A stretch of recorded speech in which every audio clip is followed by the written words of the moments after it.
नमस्कार. काल रात्री 12:30 वाजता चिपळूण तालुक्यामध्ये 22 जनावरं गुरं एका गाडीमध्ये सापडली. काही आमच्या हिंदू बांधवांना संशय आला, शंका आली. त्यांनी त्या गाडीचा पाठलाग केला. पाठलाग केल्यानंतर त्यामध्ये ती 22 जनावरं सापडली. बाहेर काढत असताना त्यापैकी 3 गुरं ही गंभीर जखमी होती, बेशुद्ध होती, उठूही शकली नाही. अशा अवस्थेमध्ये त्यांना मेडिकलसाठी पाठवण्यात आलं. आता जवळपास 24 तास उलटून झाले. जमावाने पोलिसांना बोलवलं. पोलिसांनी ते हँडओव्हर घेतलं. अजूनपर्यंत FIR झालेली नाही. आणि ज्यांची गाडी आहे, जो कोण इक्बाल आणि काही त्याचा पार्टनर रिजवान, ही त्या लोकांची गाडी हे सगळ्यांना माहिती आहे. ह्या अगोदर पण तस्करीच्या मॅटरमध्ये ह्या लोकांना ह्यांच्यावर केसेस झालेले आहेत, बेलवर बाहेर आहेत. असं असताना तीच लोक आहेत, तीच गाडी आहे.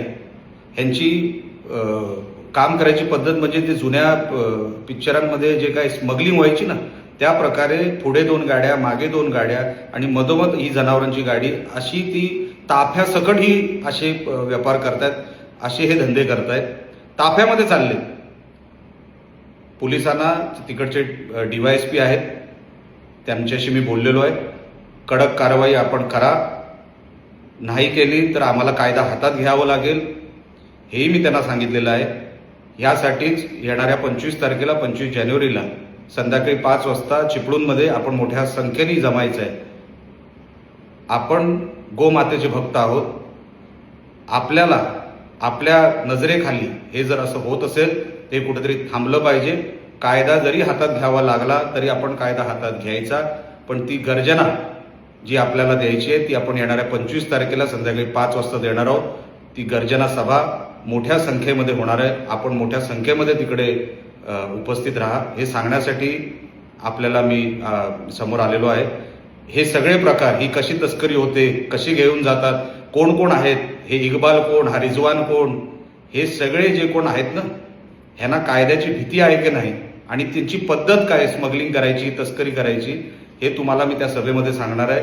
पोलिसांनाही जर माहीत नसेल तर त्यांनाही काही गोष्टी मी सांगणार आहे. आणि येणाऱ्या अधिवेशनामध्ये ह्याच्यावरती कडक कायदा करावा किंवा मोका कायदा करावा. जे जे गो हत्येच्या ह्या तस्करीच्या मॅटरमध्ये आहेत, या धंद्यात आहेत, त्यांच्यावर मोका लावावा, ही मागणी मी सभागृहात करणार आहे. येणाऱ्या अधिवेशनामध्ये आपण सगळ्यांनी येणाऱ्या 25 तारखेला 5 वाजता चिपळूणमध्ये मोठ्या संख्येने आपण जमावं, एवढी विनंती करण्यासाठी मी इथे समोर आलेलो आहे. जय महाराष्ट्र.